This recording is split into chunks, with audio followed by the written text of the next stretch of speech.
На 84-му році через коронавірусну хворобу пішла з життя відома журналіст та телеведуча Субіє Налбантова. В 90-ті роки, повернувшись з депортації, на місцевому телеканалі створила дитячу телепередачу кримсько-татарською мовою «Мірабанис Балалар». Для програми все їй доводилося робити самій. Шити ляльки, рухати їх у кадрі, озвучувати фільми, писати казки та вірші, готувати дітей до ефіру. Але результат був того вартий. Величезна популярність, любов глядачів, покоління дітей, які відкрили для себе кримсько-татарську мову та культуру. 17 років свого життя присвятила контенту для дітей. Заслужена діячка культури Криму та України видала свою збірку казок кримсько-татарською мовою. Сьогодні кримсько-татарський народ втратив письменницю, педагога, актрису, співачку, автора і ведучу першої телевізійної дитячої кримсько-татарської програми. Субіє Налбантова в 2012 році зіграла знакову роль у фільмі «Хайтарма», де режисером був її син Ахтем Сейтаблаєв. Товарищ лейтенант, у нас еще 2 дома. Заткнись, у тебя мать есть?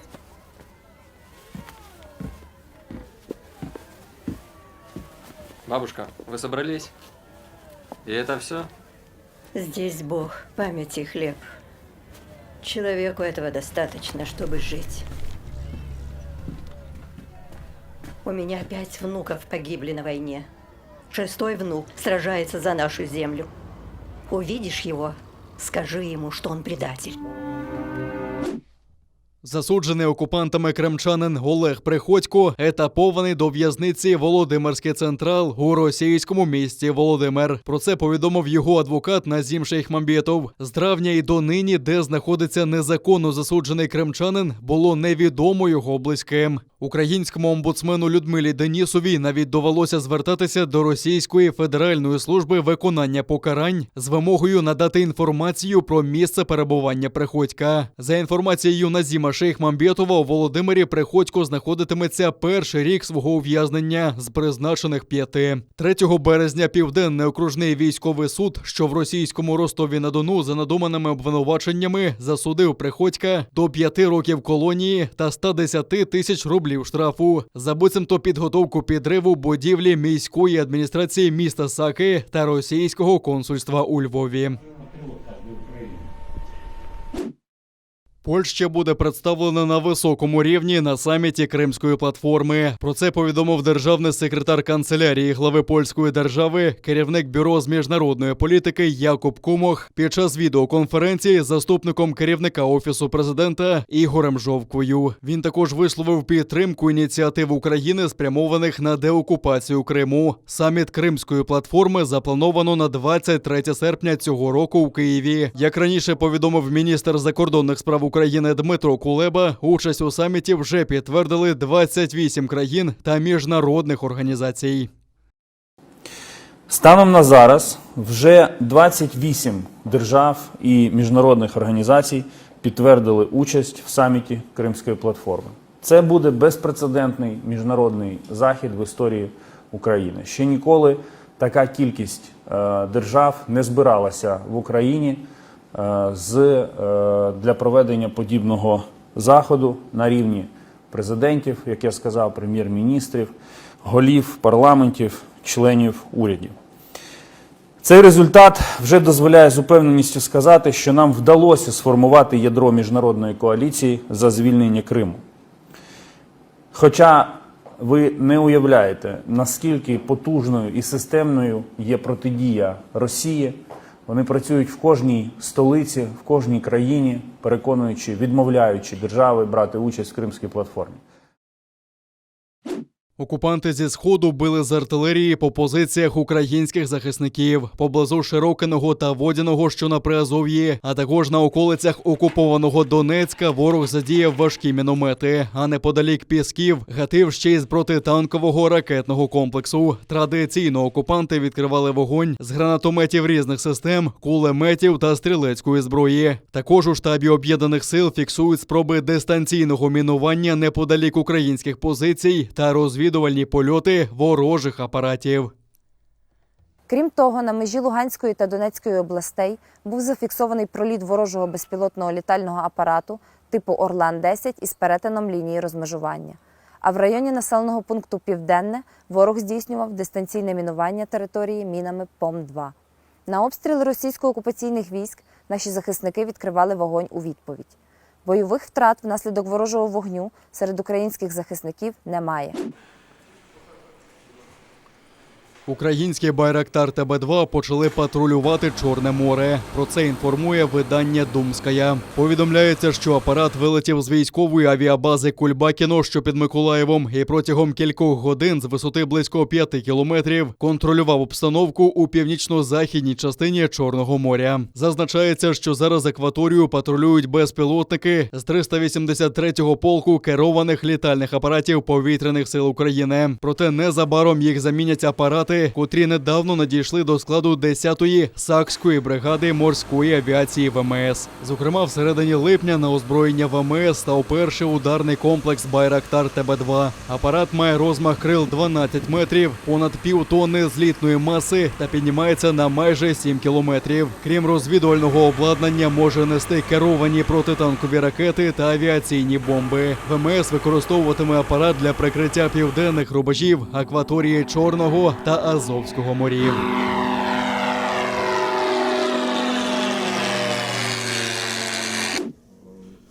Welcome to Ukraine, але в кайданках. В Борисполі затримали росіянина, який запропонував прикордонникам хабар за те, щоб потрапити до України. Рейсом Стамбул-Київ до української столиці прибули двоє росіян, але не змогли підтвердити мету свого візиту, через що їм відмовили у в'їзді. Один з них запропонував військовослужбовцю $1000. Прикордонник підіграв йому, але все зафільмував. Росіянина в Україну таки пропустили, але лише для того, щоб затримати. Сколько здесь?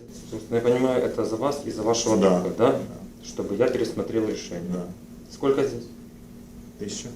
Здесь $1000 за то, чтобы я вас пропустил через государственные границы и вашего друга. Вы же понимаете, что это незаконно? Что у нас могут быть из-за этого большие проблемы. Понимаете? Понимаю. То есть это уголовная ответственность. Если, не дай бог, это где-то Это я выплывет, не знаю. мы с вами понесем уголовную ответственность. А я этого очень не хочу. Думаю, не вам Хорошо. не выгодно. Тогда welcome in Ukraine. Спасибо. И, соответственно, Руки на стол, телефон на стол. Полиция. вы за то, что просили вас впустить на территорию Украины, вы на территорию Украины попадаете. То есть у вас в сопровождении сотрудников полиции, да, вы попадаете на территорию Украины.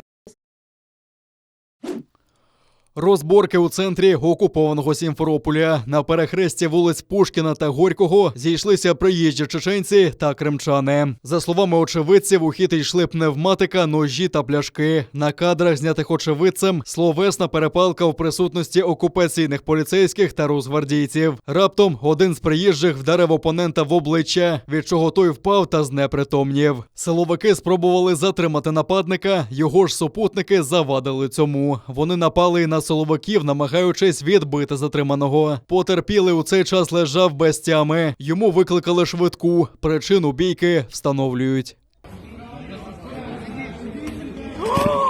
Ой,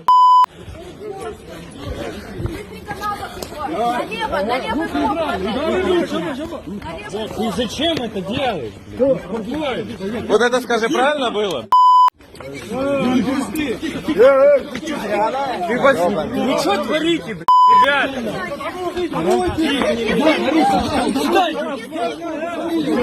Стоять, видео есть, разошлись.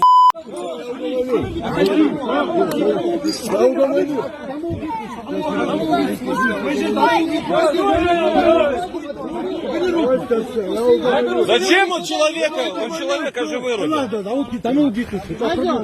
Я говорю, убирай руки! Не уходим!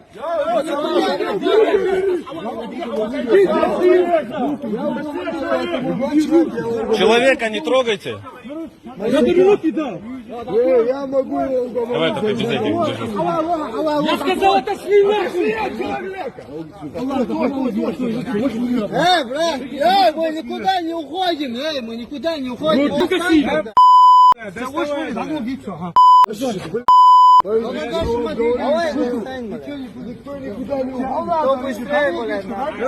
Кто быстро достань?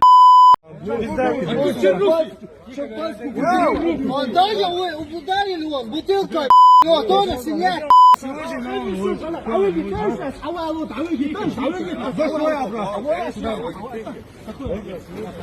Снимать надо было, когда они бутылкой. Ну я снял, как он его бороду. Когда этот в сторону смотрит, ему в бороду, это нечестно, ребят. Мы не трогаем. Вы скорую вызвали уже? Я язык держу. Правильно. Аби в Україні скасували обов'язкове носіння масок, більшість населення країни має бути провакциновано. Таку умову озвучив головний санітарний лікар Ігор Кузін в інтерв'ю «Українській правді». За його словами, для пом'якшення карантинних умов має бути знижений ризик передачі інфекції. А за словами міністра охорони здоров'я Віктора Ляшка, Україна може почати робити вакцинацію з 3 доз, якщо таку необхідність покажуть клінічні дослідження та Всесвітня організація охорони здоров'я. Він додав, що виробник ковід-вакцини Pfizer наразі досліджує препарат на доцільність 3-ї бустерної дози для ефективнішого захисту. Україна буде готова, і Україна розглядає можливість закупівлі і на 22-й, і на 23-й роки 2 дози додаткової вакцини, оскільки ми точно не знаємо, наскільки довго буде тривати імунітет після проведеного щеплення. І ми готові закуповувати цю вакцину, і все в нас для цього готове. В разі, якщо буде прийнято рішення після проведення клінічних досліджень і після реєстрації регуляторами, в тому числі Всесвітньої організації охорони здоров'я, що після повного комплексу, тобто 2 щеплення, які ми зробили зараз, потрібно буде 3-є бустерне, і після цього не треба робити, тобто 3-я вакцина, ми вийдемо на 1 щеплення. Темпи поширення коронавірусу в окупованому Криму не сповільнюються. За сумнівними підрахунками окупаційної влади півострова, там щоденно фіксують близько 500 випадків захворювання. Через велику кількість пацієнтів у лікарнях Севастополя бракує рідкого кисню, визнає окупаційний директор департаменту охорони здоров'я міста Віталій Денисов. Він зауважив, що в останній місяць побільшало пацієнтів, які потребують кисню. Крім того, лікарні окупованого Севастополя заборгували постачальникам рідкого кисню близько 4 мільйонів рублів. Індонезійці оплакують своїх рідних на кладовищі в Джакарті. Тут ховають жертв коронавірусу. У середу в країні зареєстрували понад 1800 смертей за добу. А днем раніше від наслідків ковіду померли 2069 осіб. Це найвищий добовий показник в Індонезії за весь час епідемії. Мухаммад прощається з братом, який помер після 10 днів боротьби з хворобою.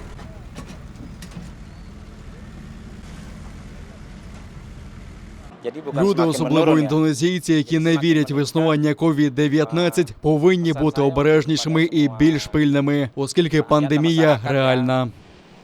Індонезія стала епіцентром епідемії в Азії. Щодня тут виявляють десятки тисяч заражених. Антирекорд був встановлений 15 липня, коли зареєстрували понад 56 тисяч випадків COVID-19. В останні дні заражень стало трохи менше. У зв'язку з цим влада ослабила карантинні заходи. Після 3 тижнів закриття знов запрацювали невеликі магазини, деякі торговельні центри і літні веранди кафе і ресторанів. Тим часом в країні поширюється дельта-штам, заразніший початкового варіанту коронавірусу. Ми повинні знати про поточну ситуацію, оскільки якщо заразимося, то зашкодимо і собі. Уряд також має більше турбуватися про людей, як в інших країнах, які краще справляються з COVID-19.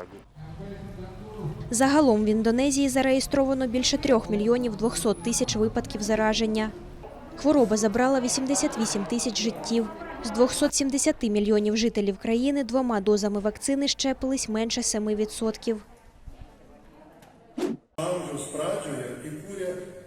Ті, хто прославив Литву, але ніколи не поривали зв'язків із Кримом. У Литві на державному рівні відзначають рік татарської історії та культури. Цьогоріч виповнюється 700 років союзу Великого князя Гедемінаса з татарами. Вони зробили значний внесок в історію Литви, яка стала їх другою батьківщиною. Брали участь у всіх війнах та повстаннях, пліч-опліч з литовцями боролися за свободу та незалежність держави. А татарська литовська громада доклалася до відновлення литовської державності. У 2017 році литовські татари відзначали 620-річчя свого поселення в Литві. А станом на 2011 рік в Литві проживали 3000 татар. Також в країні діють 4 мечеті. Татари Литви – унікальна етнічна група, яка вважається однією з найстаріших національних меншин. Голова меджлісу Рефат Чубаров на святкування не потрапив, але звернувся відеозверненням до учасників. Литовські татари прославили свою країну плеядою відомих дипломатів і воєначальників.